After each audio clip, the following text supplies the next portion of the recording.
Monday morning when officers were dispatched to John Marshall in reference to allegations concerning an inappropriate sexual relationship with a student and a part-time employee slash coach. This is not a teacher. This is a part-time employee that these allegations were made against. We know of at least one victim at this time in this case. The victim is reported to be 16 years old.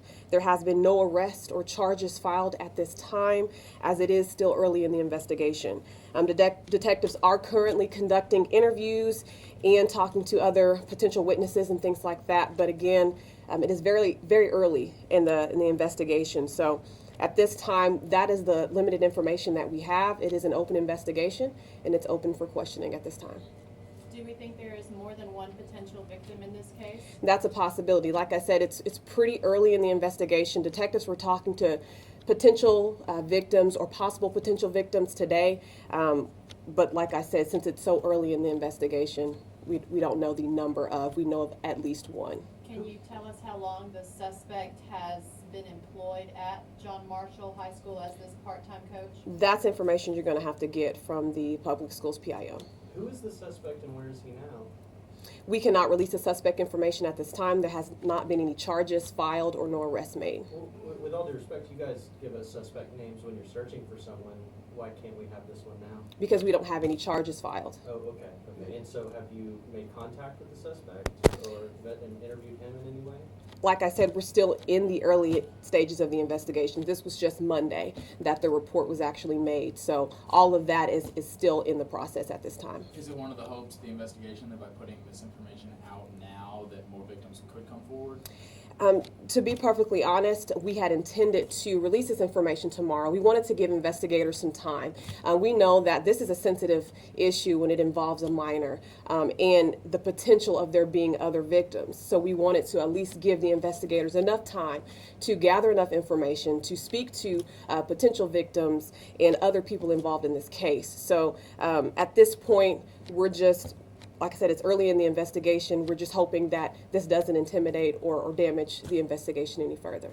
It sounds like you guys found out about this after another student reported having inappropriate text messages from the same coach? Yeah, the reports indicate that another student did report that they had received some what they believe to be inappropriate text messages. They showed it to a student resource officer, and then that's what propelled the investigation.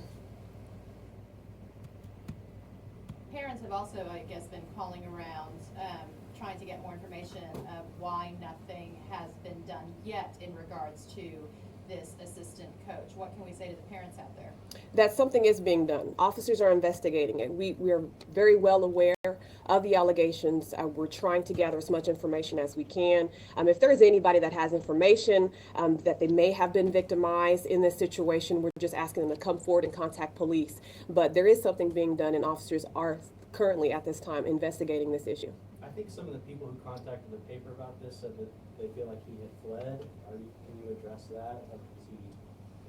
With it being this early in the investigation, we don't have that confirmed. Like I said, we wanted to hold on to this information a little longer to allow investigators to have time to go ahead and connect those dots. But unfortunately, a media outlet was going to release it, so we had to address all media at this time. What happens or what's going to continue happening now with the investigation? That we're going to do what we intend to do. Like I said earlier, we're going to interview potential victims and or witnesses, and the detectives are going to do what they normally do, and that's just question other people and continue on with the investigation. I'm sure the school district will address this, but do you know if that assistant coach on Monday was suspended from his duties or anything? Is he still at John Marshall High School? We've been told that the part-time employee has been suspended without pay. On the crime report here, it lists the crime as rape 1. Can you explain why? That is what the report is filed under. At this time, we don't have any charges filed. So like I said, with it being so early in the investigation, we don't have a particular charge because we have not filed any charges at this point. Anything else? Thank you, ma'am. Good. All right.